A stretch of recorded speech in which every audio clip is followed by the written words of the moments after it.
The Tigers do it in the biggest game in the history of SEC basketball.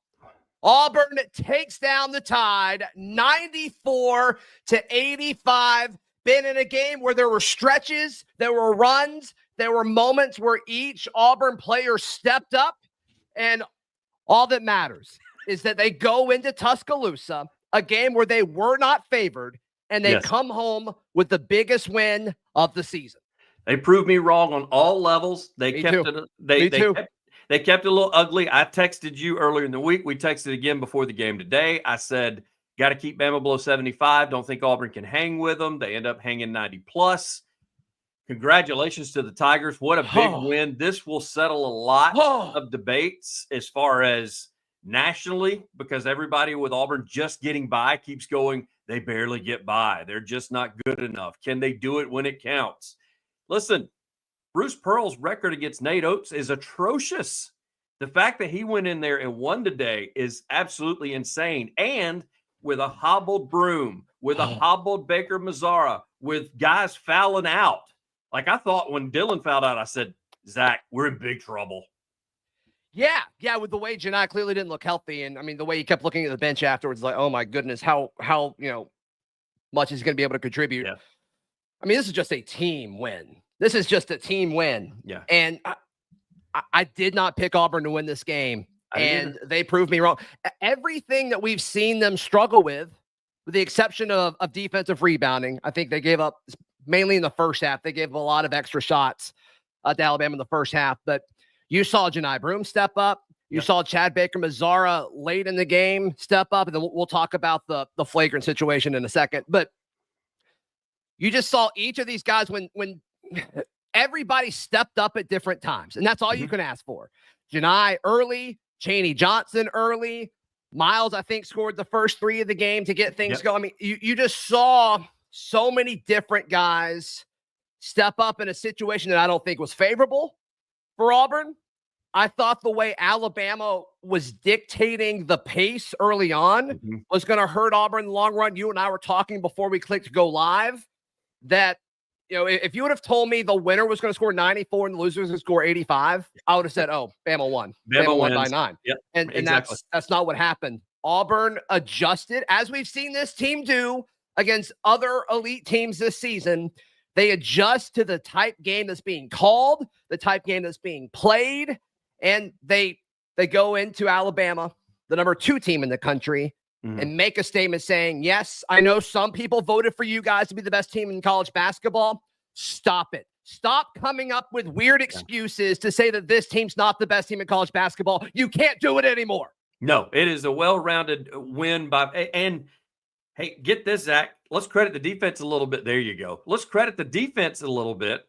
Defensively in the first half, I mean, Bama with only 2 threes made in the first half, and that's because they were in their face the entire time. The Sears came up and he opened it up a little bit in the second half, but he also had to do so from about, 12 feet behind the three-point line in order to have an open shot and an open look, which you give them that shot. So every all-around good win. I would have liked to have seen them, if I had a fault, go down low to Chaney a little bit more in the second half, especially when Bama started to make some runs, just because I think he's an equalizer when it comes to stuff like that.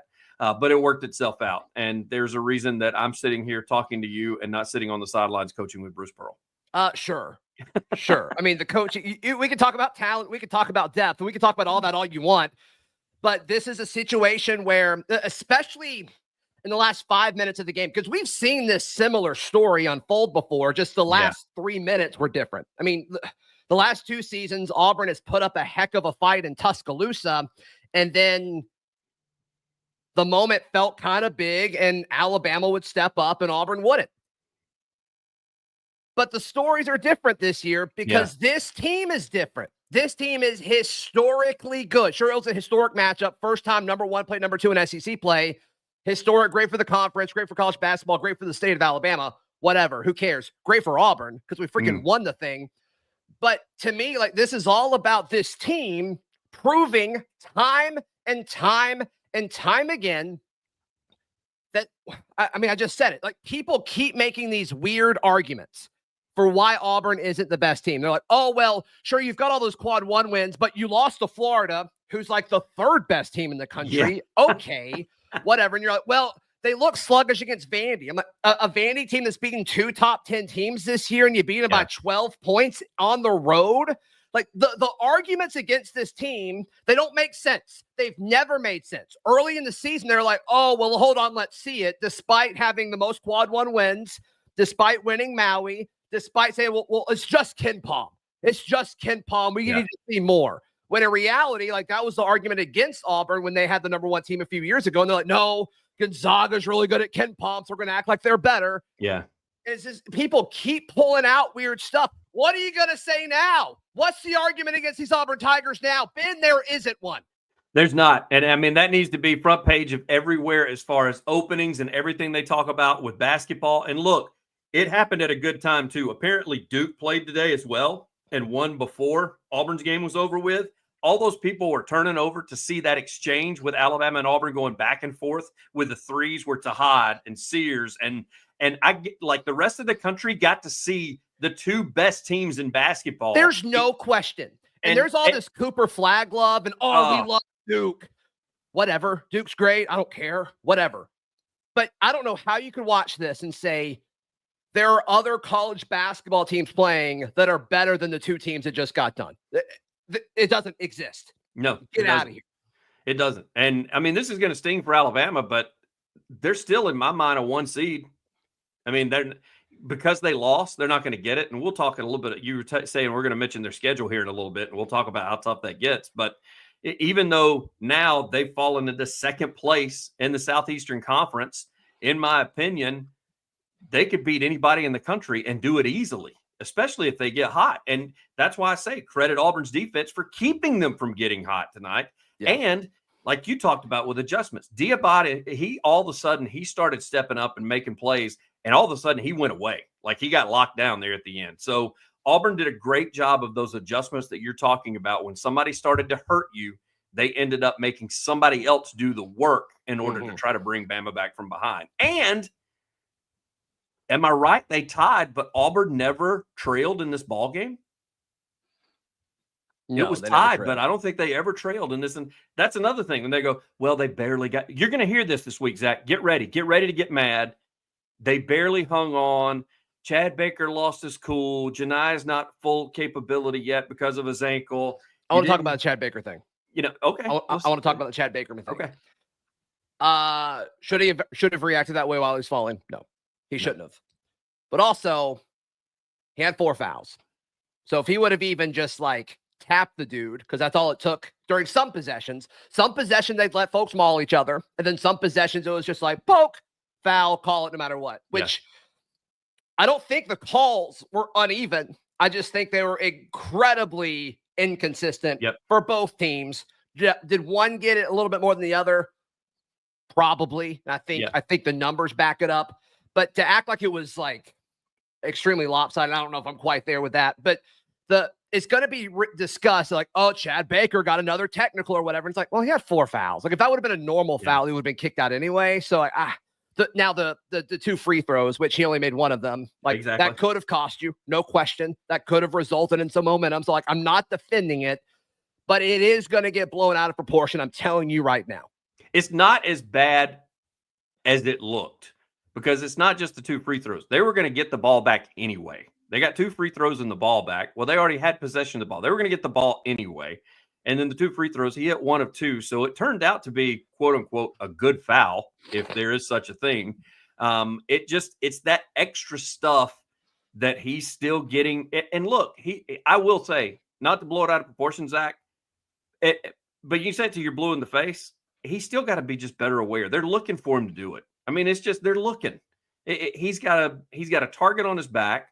Janai's got a little bit of a target on his back. Bruce has got a little bit of a target on his back. And so, again, let Denver fight your battles. I said this before. Let Denver fight your battles because he pulls the officials to the side, talks to him calmly, and he gets calls.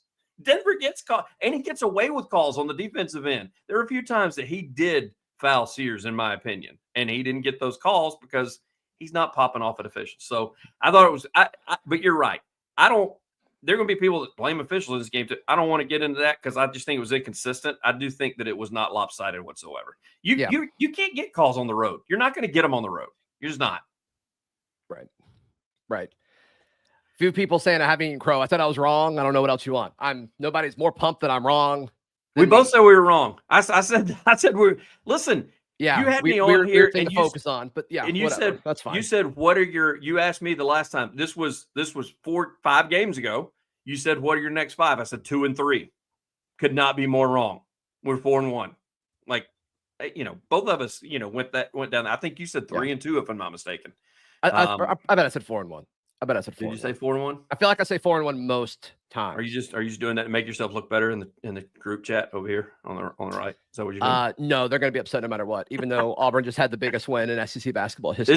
This is one of the biggest wins besides the win to get Auburn to the Final Four. This is one of the biggest wins that Auburn has had in the last 20 years. I think there's a chance that this is the biggest regular season win in Auburn basketball history. Yep. I think you can make that argument.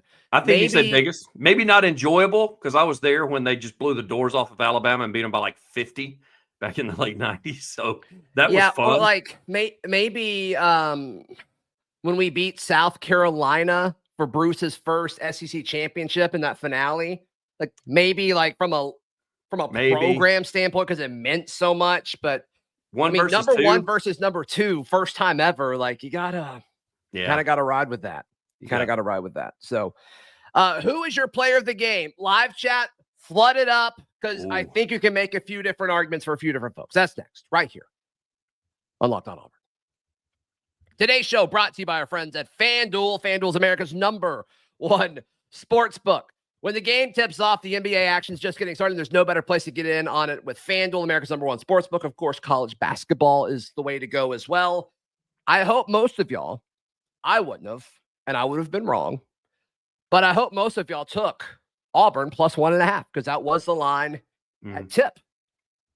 Incredible stuff. Hey, right now, new FanDuel customers can get $150 in bonus bets if your first $5 bet wins. Just visit FanDuel.com to join today. That's FanDuel.com for your shot at $150 in bonus bets. Make every moment more with FanDuel, the official sports betting partner of the NBA. And, of course, the Locked On Podcast Network. The Auburn Tigers take down Alabama 94-85. A lot of people saying Denver Jones, 5 of 9 for 16 points. A lot of people saying Jani Broome, 7 of 16 for 19 points. Chaney Johnson, 5 of 10 for 14. I think you can make the argument for a lot of different guys. To me, I don't think it's about total stats in this one. Me neither. I think it's about composure when the game felt the biggest. Okay. And it is Tahad Pettiford. I knew where you were going. My player of the game. The way the guy handled the ball and made the right decisions in the last 5 minutes. If you knew nothing about these rosters and it's like pick out the freshman, he would not have been the guy you picked. No, not at all. I was going to do a little something different. This is the kind of stuff that Charlie 5 absolutely hates that I do. I was going to give a first half player of the game and a second half player of the game. You can do that. I have no problem with that. And my first half player of the game is Denver Jones. I thought that Denver he has been turnover prone these last few games, and he did not turn the ball over during the first half. Kept Auburn in it, even made a couple of shots. Second half, by far, it's Tahad Pettiford. Zach and I were talking as the game was winding down. We're on here visiting one another, and I said that was a big senior-esque play that he made when they went inbounds to him. 2 guys were going over to foul him. He gets the ball into Miles's hands, so he avoids the foul. That eats up another 4 to 5 seconds, which is huge in a game like this. Sure. And you put it in the 91% free throw shooter's hands. Even though Tahad can hit free throws, you kill 5 seconds and you put it in a guy's hands that shoots 90+%. So moves like that, just he continues to prove. Zach, you and I were talking about with those 3 when he came down that transition 3 when they were exchanging threes there at the about midway point of the second half when it just went absolutely mayhem inside of Coleman. Tahad goes down, and even Jay Billis said he goes, "This guy is not a freshman. Like there's ice running through his veins. He should not have taken that shot. He should. There's no way." And I mean, it buckets, and so Yeah, he's my guy for the second half. I'll give it to Denver in the first half. My second half player of the game is Todd Pettiford. Yeah. I mean, so the Auburn scorers, the guys that they rely on. I'm not counting Chris Moore. I'm not counting Dylan Cardwell. I'm talking about, the guys that we kind of expect to, for it to be normal for them to score double digits. Denver 16, Janai 19, Miles 15, Dahad 13, Chad Baker-Mazara 15, Chaney 14. It's like they just throw so much at you. And the biggest game of the season, not just for Auburn, not just for Bama, not just the SEC, but college basketball. College basketball. You had every one of the guys that you need to score double digits. Yeah. It's incredible. It's incredible stuff. And I know, like in the chats, people are throwing up the stats about it. But if you missed what Zac said, he's right. I think sometimes you get away from the stat line and you just look at the guy that's been the most important on the floor. And I still say that Tahad was the most important guy on the floor in the second half. As a matter of fact, I told you while we were watching, took him out for defensive reasons is what they did. But when they took him out, I told Zac, I said, please don't take him out, because if they shoot and miss and we get the ball back, we need him shooting free throws. Like, please don't take the freshman out. Yeah, for sure. Or at least handling the basketball. Yeah. A lot of this is because of Denver Jones. But Mark Sears, 4 of 17 from the floor, scored 18 because he shot 11 free throws. Which is crazy. But Denver Jones, I mean, suffocating. And like, I was a little concerned, like when Katie Johnson, like, okay, like that was the guy that you put on him. And like somehow Denver Jones is better. Somehow Denver Jones is like, he seems like he's a better defensive guard. And it's just, there's just so much about this team that's so fun. And Janai Broome gets a lot of the credit. Yeah. As he should. I think he's deserved that. But man, this is a team. Like, this is truly the best team in college basketball. We can't stress it enough. No, it could. And it's go ahead. It's definitely the best team in the history of Auburn basketball, in my opinion.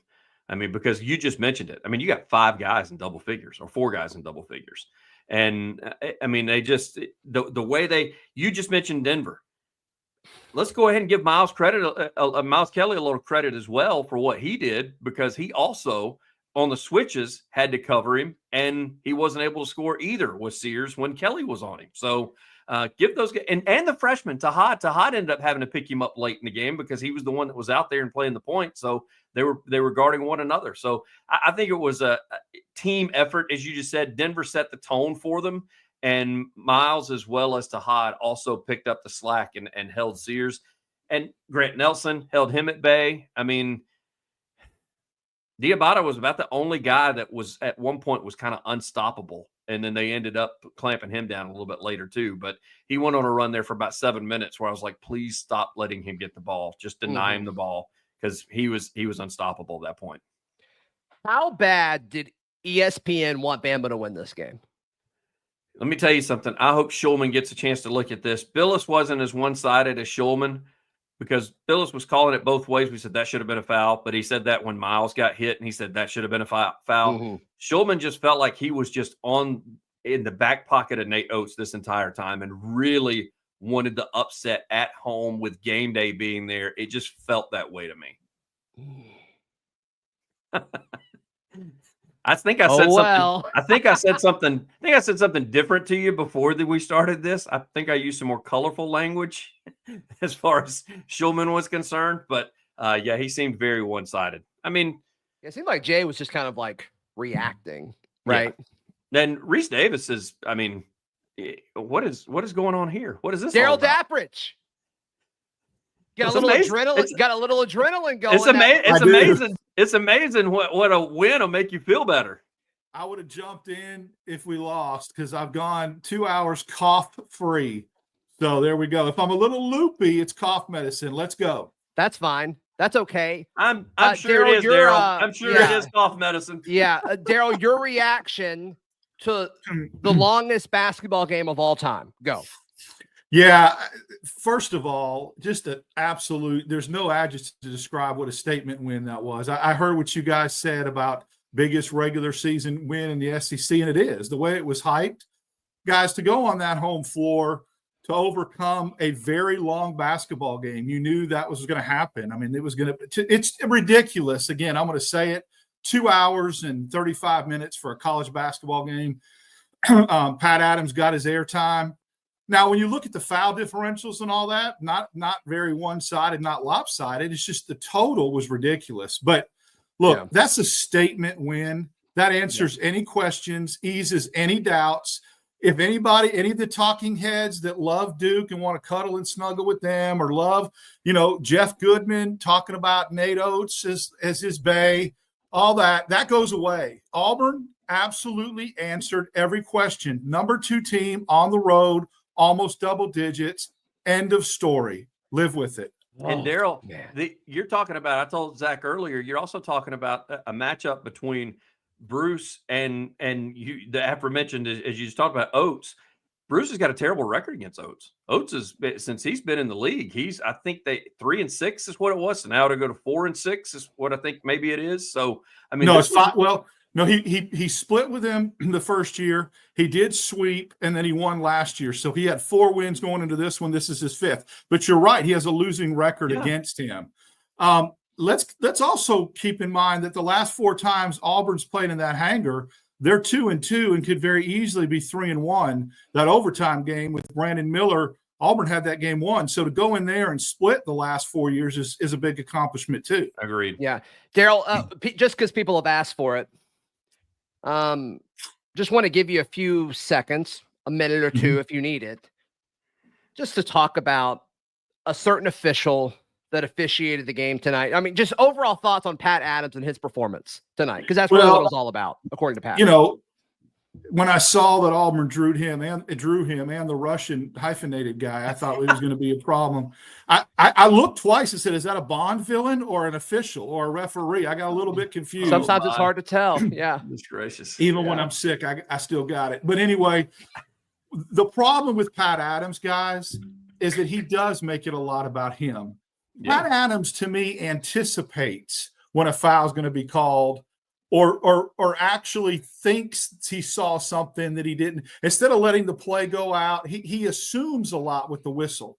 And it's just, again, it's ridiculous that a college you had the number 1 team and the number 2 team in the country playing, and it was too long, too cumbersome, too many stoppages of play, because he wants to make it about himself instead of letting number 1 versus number 2 showcase their talents. Yeah. Yeah. All right. There were some phantom calls. You're a lot nicer than we were hoping still for. Sick. Yeah. Well, because I don't think it cost all. I mean, it really didn't affect Auburn. Auburn played through that. I think there were some calls that obviously you look and go, what? Call that both. It really didn't. I don't feel like it affected the outcome. I think Auburn has gotten used to his style and they know how to play through it. It's unfortunate that you have to adapt or adjust that much.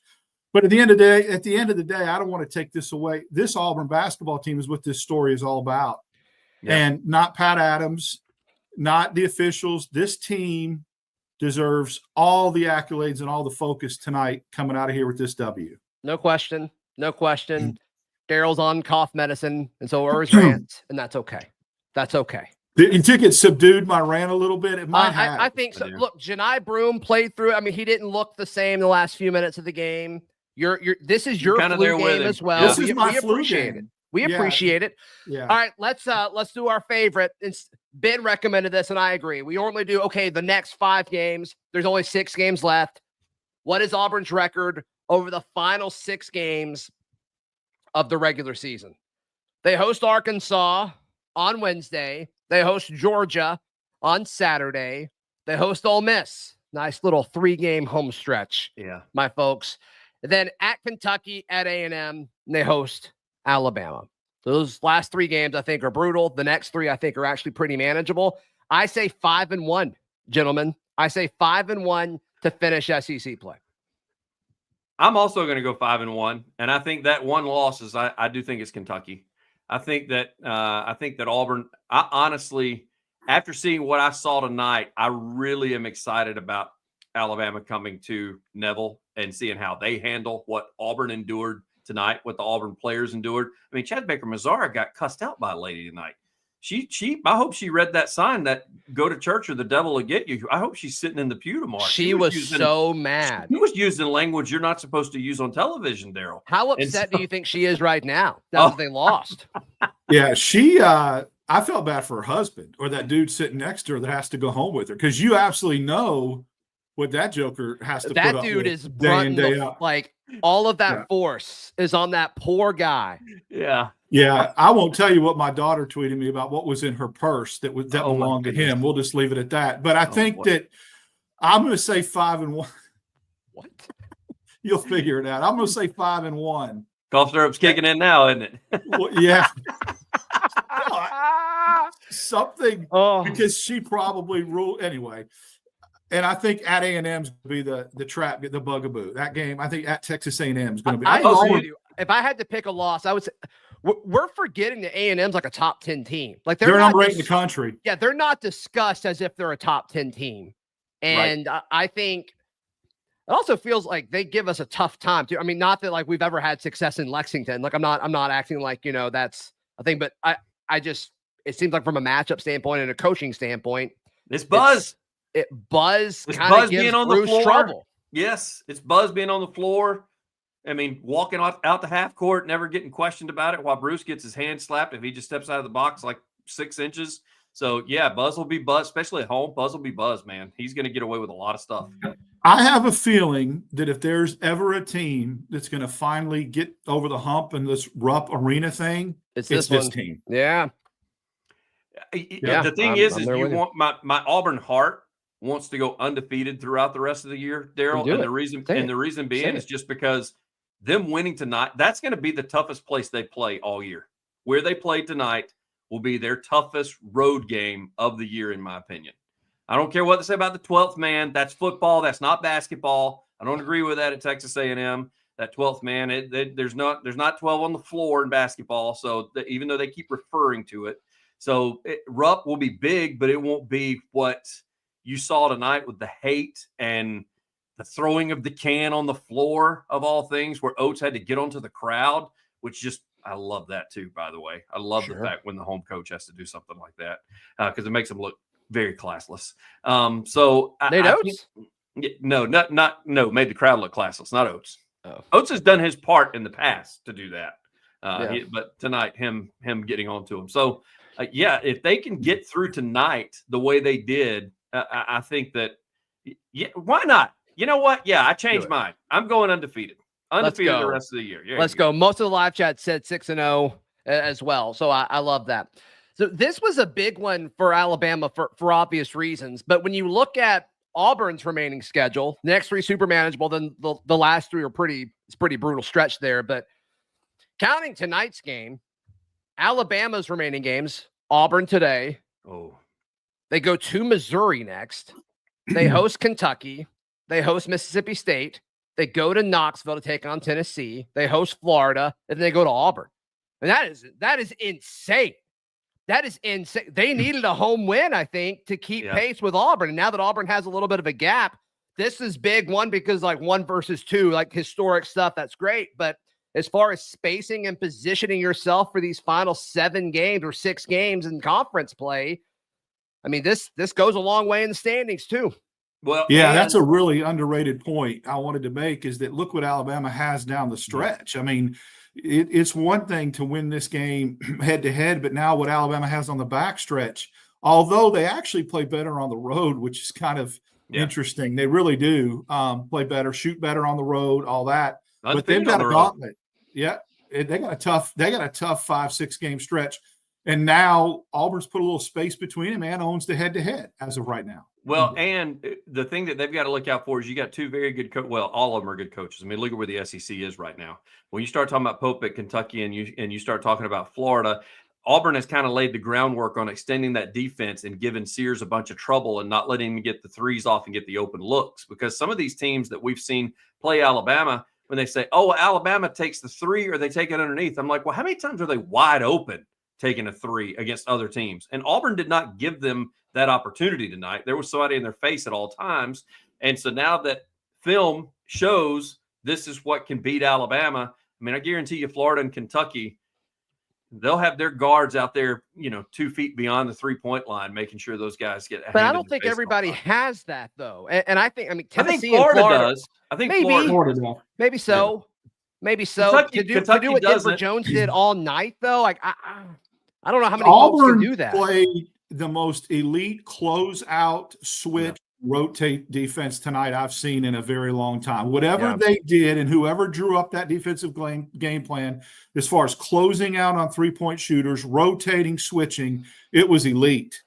And, you know, I agree, Ben, exactly what you're saying. That's the blueprint. Yeah. You do have to have the bodies to fly at people like Auburn has defensively. And there's a few. I mean, Florida definitely does. Tennessee will lock you down in a heartbeat, so you got to be careful going there. They do. I just don't know that Tennessee's got the size up there that like Denver and Miles are. I mean, Miles plays taller than he is. I mean, I think Ziegler's quickness can cause problems. He's so good defensively because how quick he is. Yeah, I agree.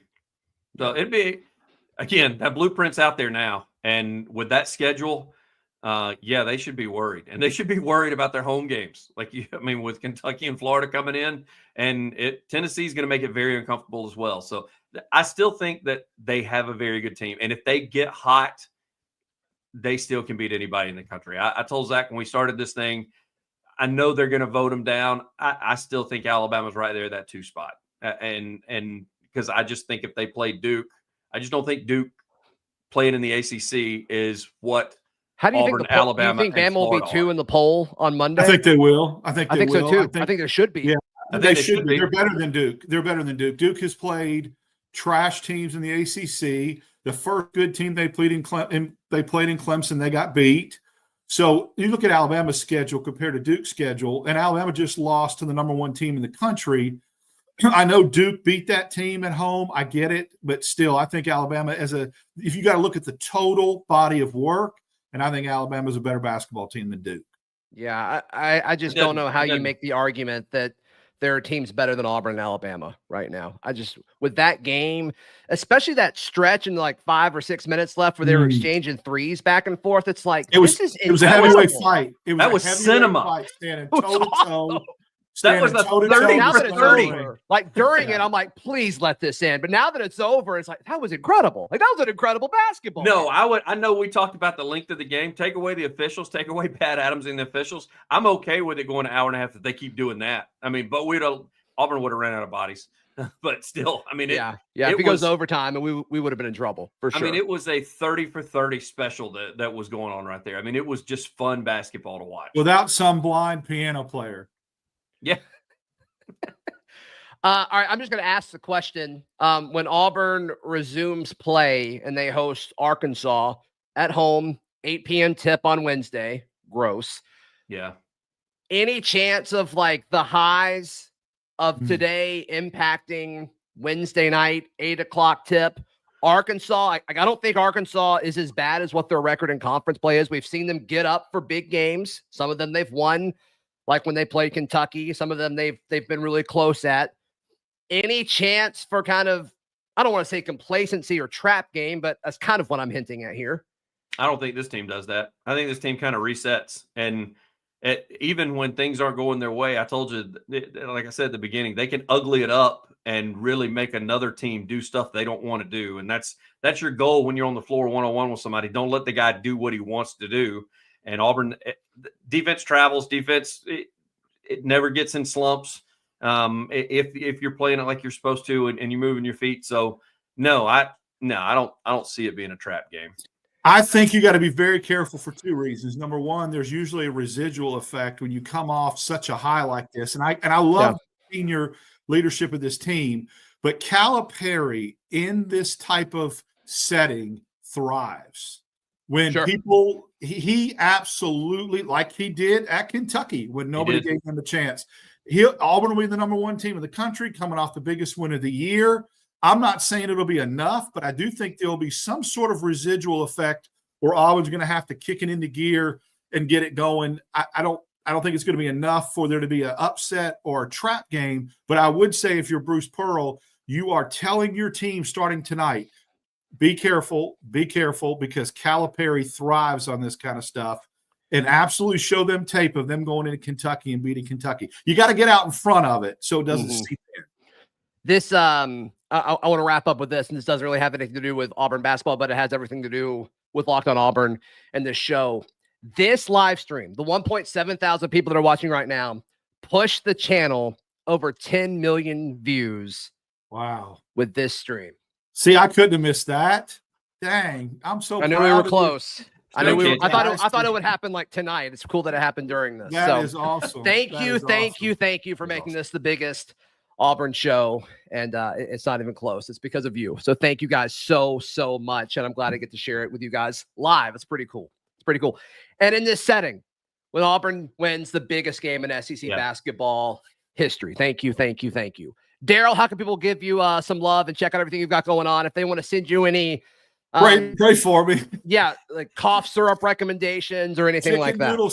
Chicken noodle. No, you can follow me on X, DAP6410. If I'm not very active the last couple of days, it's because, I've been a little under the weather. But thank you for allowing me to jump on with you guys. It was a privilege. Thanks for letting me do this. And then I'll be with you. I'll be back. I'm on the mend, so twice a week. And then hopefully Wednesday night, the live show. So, Ben? Get better Monday, Daryl. I do want to say this, Zach. I saw over things that, are we allowed to haze these guys? For sure. You should have seen one of the shows I did before. You guys are allowed to haze. What happened? What happened, Ben? Nothing happened. I had a great time. It was awesome. So okay. Check out Ben's show, Auburn Opelika This Morning. It's on News Talk WANI from 6 to 9. Of course, part of the Auburn Network. Chirp at me on Twitter, like family of stations. Daryl said. I love it. Zach can tell you, love a good Twitter fight every now and then. I think he actually asked for it pretty much every time. Please like the video. Please subscribe. And if you're listening after the fact on audio, please subscribe however you're tuning in, whether it's iTunes or Spotify. And please leave a review. Helps the show out a ton. Once again, can't stress it enough. Auburn takes down Alabama in the biggest SEC game in basketball history, 94-85. We'll see you next time. This has been Locked On Auburn.